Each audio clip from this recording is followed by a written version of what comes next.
Wah wah wah, dipercaya bakal superior di timnas Indonesia, Sang Heung-min sarankan Shin Tae-yong latih timnas Indonesia lagi. Apakah ini benar? Fans Garuda harus simak ini. Nah loh, semakin terbantahkan. Louis van Gaal blak-blakan tak ingin latih timnas Indonesia. Kira-kira ada apa ya? Yuk saksikan beritanya hingga selesai.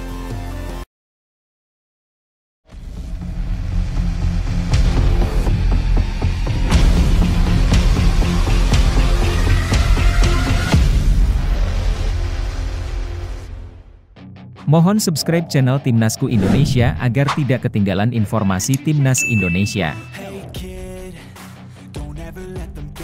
Son Heung-min sarankan Shin Tae-yong latih timnas Indonesia. Pasca berakhirnya kerjasama antara PSSI dan Patrick Kluivert pada tanggal 16 Oktober 2025, nama Shin Tae-yong kembali menjadi perbincangan hangat di dunia sepak bola nasional. Sosok pelatih asal Korea Selatan itu seolah menjadi harapan baru bagi masyarakat Indonesia yang rindu melihat skuad Garuda tampil gagah di lapangan. Banyak yang menilai tidak ada figur yang lebih layak dari Shin Tae-yong untuk kembali menahkodai timnas Indonesia.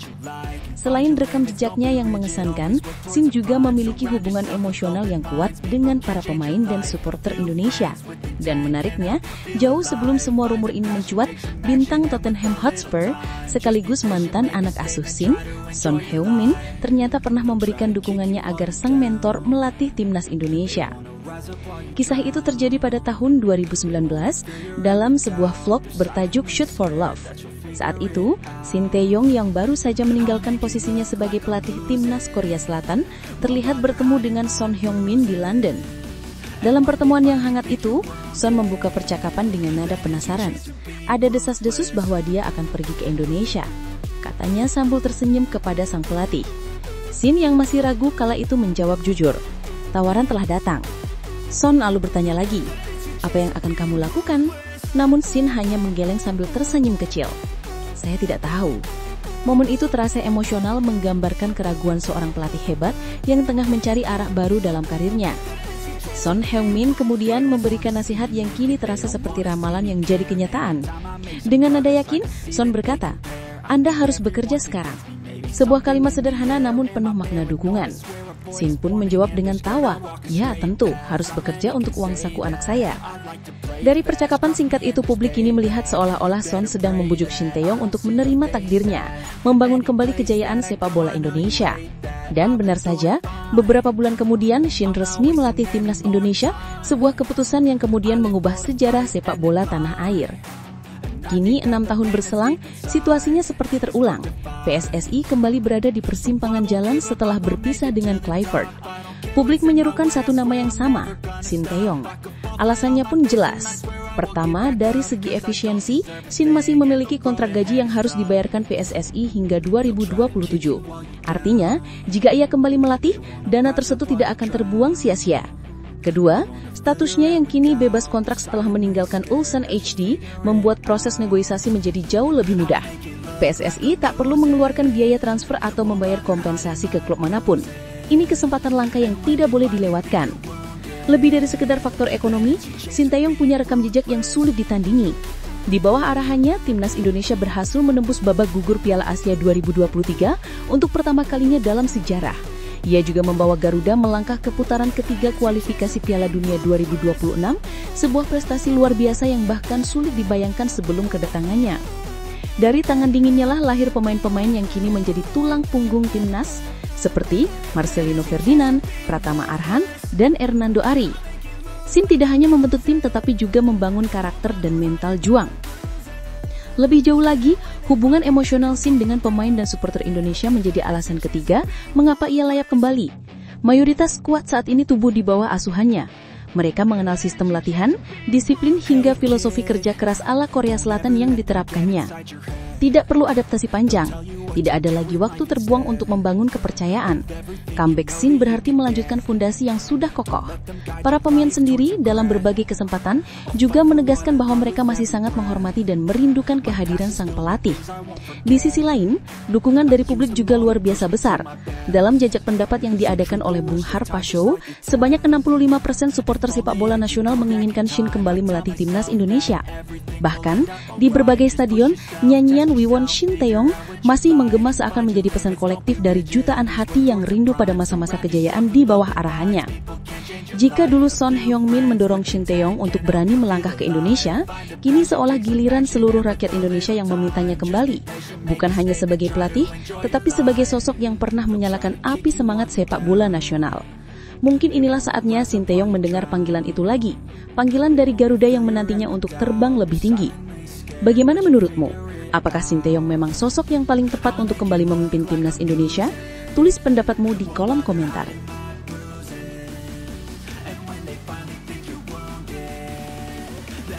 Louis van Gaal tak mau latih timnas Indonesia. Nama Louis van Gaal kembali menjadi pusat perhatian dunia sepak bola setelah kabar mengejutkan muncul mengenai peluang dirinya untuk melatih timnas Indonesia. Setelah pemecatan Patrick Kluivert yang gagal membawa Garuda lolos ke Piala Dunia 2026, publik sepak bola tanah air mulai berspekulasi tentang siapa sosok yang layak menggantikan pelatih asal Belanda itu. Dari sederet nama yang mencuat, Van Gaal menjadi yang paling mencuri perhatian. Namun sayangnya, legenda sepak bola asal Belanda itu justru memberikan pernyataan tegas yang seolah memupus harapan publik Indonesia. Ia secara terang-terangan menolak melatih timnas Indonesia dengan alasan hanya tertarik menangani tim nasional yang memiliki peringkat tinggi di dunia. Louis van Gaal memang bukan sosok sembarangan di dunia sepak bola. Pelatih berusia 74 tahun itu memiliki segudang prestasi yang sulit ditandingi. Ia pernah membawa Ajax Amsterdam menjuarai Liga Champions, melatih Barcelona di era emas, memimpin Bayern Munich dengan filosofi sepak bola menyerang, hingga sempat menjadi manajer Manchester United. Di level internasional, Van Gaal juga tercatat sukses membawa timnas Belanda finish di posisi ketiga pada Piala Dunia 2014. Sebuah pencapaian yang membuktikan kejeniusannya dalam meracik strategi. Maka tak heran, ketika namanya dikaitkan dengan kursi pelatih timnas Indonesia, banyak fans Garuda yang langsung bermimpi tinggi tentang kebangkitan sepak bola nasional. Namun, dalam wawancara eksklusif dengan ESPN, Van Gaal memberikan pernyataan yang cukup menampar harapan tersebut.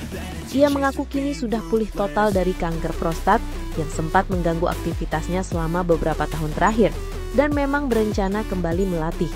Tetapi ia menegaskan bahwa dirinya hanya tertarik melatih tim nasional dengan peringkat tinggi di dunia, bukan yang masih berjuang di level regional. Pernyataan ini secara tidak langsung menutup pintu bagi kemungkinan dirinya untuk membesut timnas Indonesia, yang saat ini masih berada di peringkat di atas 100 dalam ranking FIFA. Van Gaal menjelaskan bahwa setelah pulih dari penyakitnya, ia ingin lebih selektif dalam memilih pekerjaan. Melatih klub menurutnya terlalu melelahkan karena harus beraktivitas setiap hari. Ia lebih memilih melatih tim nasional karena memiliki ritme kerja yang lebih ringan, hanya aktif di sela jeda internasional.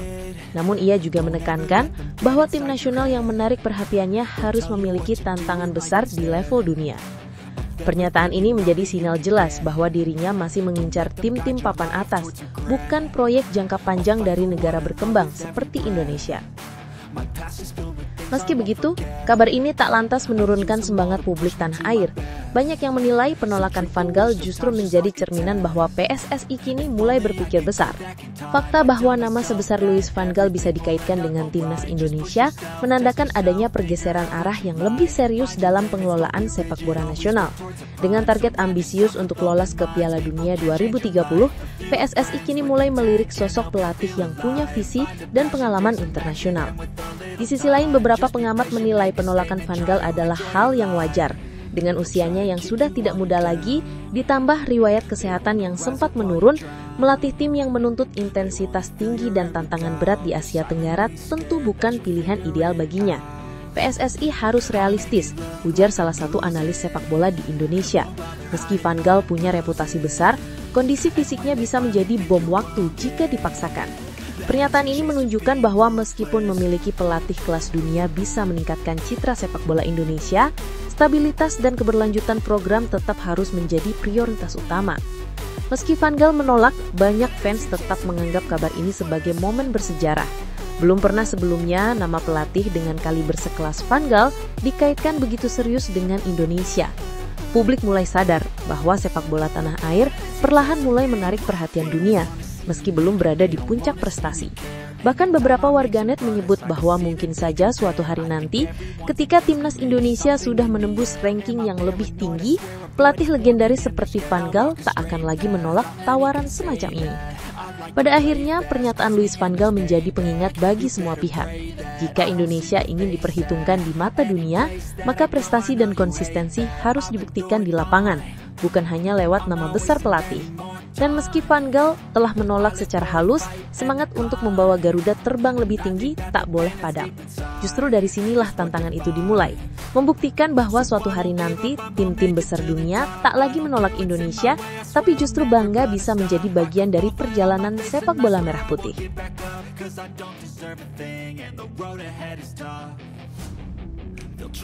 Belum juga mulai, media Vietnam bilang gini untuk timnas Indonesia di SEA Games. Menjelang ajang SEA Games 2025, perbincangan soal kekuatan timnas Indonesia kembali mencuat di media-media kawasan Asia Tenggara, termasuk dari Vietnam. Menariknya, bahkan sebelum kompetisi dimulai, media Vietnam sudah memberikan pandangannya terhadap peluang skuad Garuda. Mereka tampak percaya diri dengan kemampuan tim nasional mereka. Namun di sisi lain, juga menunjukkan rasa lega usai hasil undian grup diumumkan. Timnas Indonesia dinilai berada dalam posisi yang sulit karena tergabung di grup yang disebut-sebut sebagai grup neraka. Meskipun begitu, banyak pihak menilai pernyataan media Vietnam ini justru menandakan bahwa mereka masih menganggap Indonesia sebagai salah satu pesaing paling berbahaya di kawasan ASEAN. Vietnam memang tengah berada di puncak kepercayaan diri setelah sukses meraih berbagai gelar dalam beberapa tahun terakhir. Usai menjadi juara Piala AFF dan Piala AFF U23, mereka kini membidik medali emas SEA Games 2025 untuk melengkapi dominasi di Asia Tenggara. Dengan konsistensi permainan dan regenerasi pemain yang berjalan mulus, timnas Vietnam merasa optimis bisa kembali menorehkan sejarah. Namun di balik rasa percaya diri itu, tetap ada satu nama besar yang menghantui mereka, timnas Indonesia. Skuad Garuda di bawah asuhan Indra Syafri dikenal sebagai tim yang selalu mampu memberikan kejutan, terutama dalam turnamen antar negara di kawasan Asia Tenggara. Media Vietnam, Soha, bahkan dengan antusias menyoroti hasil undian grup SEA Games ke-33 tersebut. Mereka menulis bahwa Vietnam cukup beruntung karena hanya akan berhadapan dengan Malaysia dan Laos di fase grup, dua tim yang sudah sering mereka kalahkan di ajang sebelumnya. Namun di sisi lain, mereka menyebut Indonesia kurang beruntung karena harus bergabung dengan tim-tim kuat seperti Myanmar, Filipina, dan Singapura dalam grup C. Media tersebut bahkan dengan lantang menulis bahwa grup ini akan menjadi grup terberat di antara semuanya, menggambarkan betapa sengitnya persaingan yang akan dihadapi oleh skuad Garuda Muda. Pernyataan media Vietnam itu bisa dimaknai ganda. Di satu sisi, mereka tampak meremehkan kemampuan Indonesia dengan mengatakan tim asuhan Indra Syafri akan kesulitan di fase grup. Namun di sisi lain, pernyataan itu juga bisa dianggap sebagai bentuk pengakuan terselubung terhadap kekuatan timnas Indonesia. Sebab, jika Indonesia dianggap lemah, tentu media Vietnam tidak akan menaruh perhatian sebesar itu. Faktanya, mereka menulis panjang lebar tentang peluang Indonesia dan bahkan menyebut laga di grup C sebagai yang paling menarik untuk disaksikan. Hal ini menjadi bukti bahwa Indonesia masih dipandang sebagai ancaman serius dalam perburuan medali emas SEA Games tahun ini. Meski hasil laga uji coba melawan India belum memuaskan, dengan satu kekalahan dan satu hasil imbang, perkembangan permainan skuad Garuda U22 tetap mendapat apresiasi dari para pengamat. Dibandingkan dengan performa di Piala AFF U23 dan kualifikasi Piala Asia U23 sebelumnya, kini permainan anak asuh Indra Syafri tampak lebih rapi, terorganisir, dan memiliki variasi serangan yang lebih kaya. Adaptasi pemain-pemain muda terhadap taktik pelatih juga semakin baik, menandakan bahwa proses pembentukan tim berjalan ke arah positif menjelang SEA Games. Tak hanya itu, kabar gembira datang dari komposisi pemain. Timnas Indonesia kali ini akan diperkuat oleh beberapa pemain diaspora, termasuk Ivar Jenner yang pengalaman bermain di luar negeri diharapkan bisa memberikan tambahan kualitas dan ketenangan di lini tengah. Dengan perpaduan antara pemain lokal berpengalaman dan talenta diaspora yang mulai matang, Indra Syafri memiliki banyak opsi untuk meramu strategi yang efektif di lapangan. SEA Games 2025 yang akan berlangsung pada bulan Desember mendatang diyakini bakal menjadi ajang pembuktian bagi timnas Indonesia. Meski banyak media luar, termasuk dari Vietnam, meragukan peluang Garuda Muda, sejarah telah menunjukkan bahwa Indonesia selalu punya cara untuk bangkit dan tampil mengejutkan. Dari atmosfer ruang ganti hingga dukungan supporter, semangat juang yang dimiliki skuad merah putih seringkali menjadi faktor pembeda di momen-momen krusial. Maka, meski belum juga mulai, sorotan media Vietnam justru bisa menjadi bahan bakar tambahan bagi para pemain muda Indonesia untuk membuktikan bahwa mereka pantas diperhitungkan bukan hanya di atas kertas, tapi juga di lapangan. Pada akhirnya, SEA Games 2025 bukan hanya soal siapa yang paling kuat di awal, melainkan siapa yang paling siap ketika peluit pertama berbunyi. Dan jika ada satu hal yang tak pernah berubah dari timnas Indonesia, itu adalah keberanian untuk melawan semua prediksi dan membuktikan bahwa semangat Garuda tak mudah dikalahkan.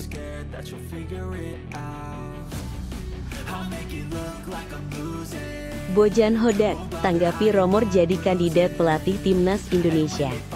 Rumor mengenai siapa pengganti Patrick Kluivert di kursi pelatih timnas Indonesia kini semakin panas.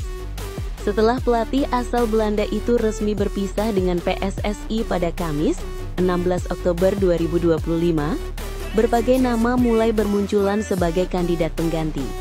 Salah satu nama yang paling mencuri perhatian publik adalah Bojan Hodak, pelatih sukses Persib Bandung yang sedang berada di puncak karirnya. Prestasi gemilang Hodak di level klub membuat banyak pihak menilai bahwa pria asal Kroasia itu layak menukani skuad Garuda. Namun, seperti yang sering terjadi dalam dunia sepak bola, rumor tak selalu sejalan dengan kenyataan. Bojan Hodak justru memberikan tanggapan yang cukup santai dan diplomatis terkait kabar tersebut. Dalam wawancara dengan sejumlah media, Bojan Hodak mengaku sama sekali tidak tahu menahu soal dirinya yang disebut-sebut sebagai kandidat pelatih timnas Indonesia. Ia menegaskan bahwa hal tersebut bukan ranahnya untuk menjawab dan menyarankan agar semua pertanyaan terkait isu itu langsung ditujukan kepada PSSI. Itu rumor, selalu ada banyak rumor di luar sana. Tetapi Anda harus menanyakan ini ke PSSI, jangan tanyakan pada saya, ujarnya singkat. Pernyataan tersebut menggambarkan sikap profesional Hodak yang tidak ingin terlibat dalam spekulasi publik. Ia tampak ingin fokus penuh pada tugasnya bersama Persib Bandung yang tengah berjuang mempertahankan gelar juara Liga Super Indonesia 2025-2026. Meski demikian, tak bisa dipungkiri bahwa nama Bojan Hodak memang memiliki daya tarik besar di mata publik dan pengamat sepak bola nasional. Sejak datang ke Indonesia, pelatih berusia 53 tahun itu telah membawa perubahan besar di tubuh Persib. Ia sukses menghadirkan permainan modern yang menekankan keseimbangan antara disiplin taktik dan kreativitas. Di bawah asuhannya, Persib berhasil meraih 2 gelar juara liga secara beruntun dan mencatatkan rekor impresif dalam urusan pertahanan. Bahkan dalam 2 musim terakhir, Bojan Hodak dinobatkan sebagai pelatih terbaik Liga Indonesia, sebuah prestasi yang membuatnya semakin layak diperhitungkan. Rekam jejak Hodak di dunia sepak bola Asia pun tak bisa dianggap remeh. Sebelum melatih Persib dahulu, ia pernah menangani Johor Darul Daksim atau JDT dan membawa klub tersebut menjadi juara liga. Ia juga sukses bersama Kuala Lumpur City FC dan sempat menjadi pelatih timnas Malaysia U19. Pengalaman luasnya di level Asia Tenggara membuat Hodak paham betul karakter permainan tim-tim di kawasan ini, termasuk Indonesia. Itulah mengapa rumor yang mengaitkan dirinya dengan kursi pelatih Garuda dianggap masuk akal oleh banyak pihak. Namun, di tengah euforia publik terhadap rumor tersebut, Bojan Hodak tetap memilih untuk tidak menanggapi secara berlebihan. Fokusnya kini adalah membawa Persib tampil konsisten di setiap laga, terutama menjelang kompetisi besar seperti IFC Cup. Ia sadar, terlalu banyak komentar bisa mengganggu konsentrasi. Bahkan beberapa pemain Persib, termasuk sang kapten Mark Klok, ikut menolak berkomentar panjang soal rumor pelatih baru timnas Indonesia. Ada banyak orang punya opini, saya cuma mau ditanya soal Persib sekarang. Ujarnya, menegaskan bahwa mereka semua ingin menjaga stabilitas tim di tengah isu yang sedang berhembus kencang. Meski Hodak telah menepis rumor tersebut, spekulasi di kalangan supporter Garuda tetap saja berkembang. Banyak yang menilai gaya kepemimpinan dan pendekatan taktik Hodak sangat cocok dengan karakter pemain Indonesia. Kemampuannya dalam mengelola pemain muda seperti Beckham Putra hingga pemain naturalisasi seperti Tom Haye dan Mark Klok dianggap bisa menjadi aset penting jika ia suatu saat nanti benar-benar memimpin timnas Indonesia. Hasilnya, di kemampuannya dalam merancang strategi yang fleksibel dan beradaptasi dengan perkembangan taktik terbaru. Di samping itu, Bojan Hodak juga dikenal sebagai pelatih yang tegas dan disiplin, tetapi tetap memperlihatkan sikap kebapaan kepada para pemainnya. Timnas Indonesia sendiri kini sedang dalam masa transisi setelah era Patrick Kluivert berakhir. PSSI sedang mempersiapkan tim untuk menghadapi dua ajang besar, yakni Asian Championship 2026 alias Piala AFF dan putaran final Piala Asia 2027 di Arab Saudi. Keduanya menjadi ajang penting untuk mengukur kemajuan sepak bola nasional setelah beberapa tahun mengalami pasang surut performa. Di tengah situasi seperti ini, nama Bojan Hodak dianggap sebagai sosok ideal pelatih dengan disiplin Eropa, tetapi memahami kultur sepak bola Asia. Namun, pada akhirnya, pernyataan Hodak menegaskan satu hal. Fokusnya saat ini hanya pada Persib Bandung. Ia tidak ingin terganggu dengan spekulasi yang mungkin bisa mengganggu stabilitas tim. Meski begitu, publik Indonesia tentu masih bisa berharap siapa tahu suatu hari nanti, jika waktunya tepat, Bojan Hodak benar-benar berseragam merah putih dan memimpin Garuda terbang tinggi di pentas Asia. Untuk saat ini, semua pihak tampaknya hanya bisa menunggu langkah resmi PSSI sambil terus menebak-nebak siapa sebenarnya sosok yang akan menjadi nahkota baru Timnas Indonesia.